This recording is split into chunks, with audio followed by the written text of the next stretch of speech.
Live from News Nation headquarters, this is News Nation Prime. Some of the focus in Washington this week has also been on the prior administration. There is a new book focusing on President Biden's apparent mental decline late in his presidency. What new information are we learning?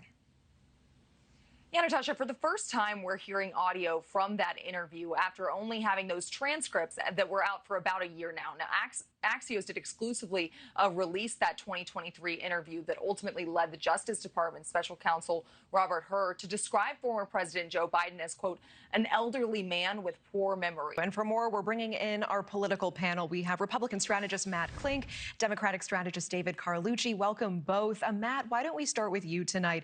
Let's get your reaction to the prosecutor's audio of former President Biden being released now. What does it show and why does it matter now? So I listened to all 5.5 hours today, and it's 5.5 hours of my life I'll never get back. Robert Hur, when he released his report and said that Joe Biden was an elderly man with poor memory, he was resoundingly attacked, not only by the news media, but by Democratic politicians. Adam Schiff went off on Mr. Hur in a session when he was still in the House of Representatives, basically just tearing this guy apart, saying that he had an agenda. People said he was doing it so that he would be named a judge by a later Republican. And as it turns out, he was spot on. And we all saw what happened. So, I mean, look, this is becoming a big problem for Democrats. They want to move on and talk about anything but this. My only advice to them right now is you got 2 books coming out within the next 2 weeks to a month. Just get it all out there. Take your bitter pill right now so you don't have to talk about it in 2026. But they're going to have to answer questions about why the party writ large and the news media hid the fact that Joe Biden's mental capacity was not where it should have been.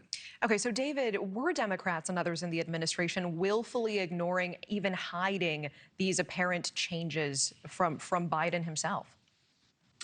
I think it's clear that that's not the case. And to say that anyone was hiding anything, I mean, all of this information has been out there. And now the transcript, as my friend Matt has said, those are hours he's never going to get back. And it really didn't prove anything other. The thing that really annoys me is the fact of Democrats pointing fingers and blaming President Biden on why we lost the election, blaming Biden's circle.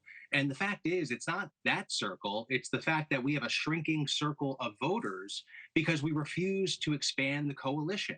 And that's what we need to do. We can't just win in New York and California. We have to win everywhere in between.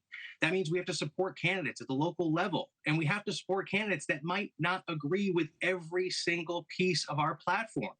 We should have pro-life Democrats. We should have pro-gun Democrats. It doesn't mean that we can't team up and get the speakership or win a Senate seat, and then claim the presidency. So I think this is maybe lethargic or cathartic for people in the inner circles, political pundits like ourselves, to point fingers and try to explain every reason why we lost, except for taking responsibility, looking in the mirror and saying we have to form a coalition and expand the tent, not shrink the tent. Okay, and Matt, I saw you nodding at some points there. With the time we have, I do want to move on and talk about what Mills Hayes was just covering for us a moment ago.